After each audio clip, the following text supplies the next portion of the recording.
Butin natin siya, ano ba ang tunay na iglesia? Iglesia ni Kristo or Iglesia Katolika? Pakibasa na lang po ang Roma chapter 16 verse 16. Magbatian kayo ng banal na halik. Binabati kayo ng lahat ng mga iglesia ni Kristo. Para malaman natin kung sino nga ba ang tinutukoy dito, kailangang malaman natin kung kailan ito sinabi, sino ang nagsabi at yan ba ay tumutukoy sa Iglesia ni Kristo na itinatag ni Manalo noong 1914? Kasi dapat may patunay bago mag-claim. Sasagutin natin ito ng may katotohanan at base sa realidad. Ang Roma chapter 16 verse 16 ay isinulat ni Apostol Pablo mga bandang 57 AD. Habang siya ay nasa Korinto na mababasa sa mga Gawa chapter 20 verse 2 to 3. Isinulat ito sa panahon pa ng mga apostol noong 1st century. Kaya malabong Iglesia ni Kristo na itinatag ni Manalo ang tinutukoy dito dahil 1914 lang naman lumitaw ang INC ni Manalo. At ang sumulat nito ay si Apostol Pablo na isa sa 12 apostoles ni Jesus Christ. At sinabi niya dyan na binabati kayo ng mga Iglesia ni Kristo or sa English, Churches of Christ. Hindi Church of Christ. Mapapansin natin na ang tawag na gamit ni Apostol Pablo dyan ay mga iglesia. Ibig sabihin, hindi siya pangalan ng isang denominasyon. Dahil ang tinutukoy at ang ibig sabihin niya dyan ay ang mga komunidad na sumasampalataya kay Kristo. Nag-describe lang siya. Wala siyang sinabi na iyan ang official name ng iglesia.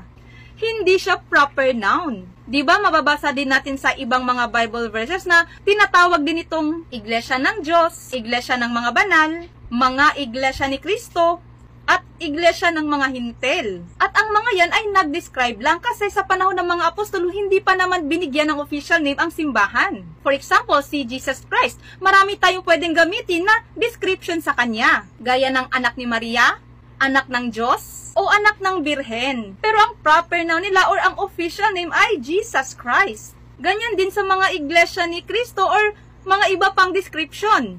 Ang proper noun or official name ng iglesia na tinutukoy sa Biblia ay Catholic Church. So bakit nga ba Catholic Church? Kasi mula noong marami ng maling aral ang lumitaw, nabigyan ng official name ang simbahan para ma-identify ang tunay na iglesia na mula kay Kristo noong circa 107 AD. Ito ay mula sa liham ni St. Ignatius of Antioch para sa mga Smyrnians. Sinabi niya, "Wherever the bishop appears, there let the people be. As wherever Jesus Christ is, there is the Catholic Church." At ito ang official na ipinangalan sa iglesia na tatag ng ating Panginoon. Catholic means universal. Malinaw na hindi lang nag-describe si St. Ignatius dyan, kundi ay binigyan niya ng pangalan ang iglesia. Si St. Ignatius ay isa sa mga disipulo ni Apostol Juan, isang martir na inialay ang kanyang buhay para kay Hesus Kristo. Siya ay pinatay bilang martir sa Roma, approximately mga 107 AD sa panahon ng pamumuno ni Emperador Trajano. Bakit nga ba siya pinatay? Si San Ignacio ay isang obispo ng Antioquia, isang mahalagang lungsod sa Roman Empire. Noong kapanahunan niya, bawal pa kasi ang Kristyanismo. At ang mga Kristiyano ay madalas na itinuring na isang banta sa pamahalaan dahil tumatanggi silang sumamba sa mga Diyos ng Roma at sa emperor na isang obligasyon noon bilang mamamayan ng imperyo. Dahil dito, si San Ignacio ay inaresto at ipinadala sa Roma upang doon hatulan ng kamatayan. Hinatulan siyang ipakain sa mababangis na hayop sa Colosseum. Ito ay isang karaniwang parusa sa mga Kristiyanong martir noong panahon niya. Malinaw na tayong mga Katoliko ay may connection sa banal at martir kang Hesus Kristo at sa mga apostoles.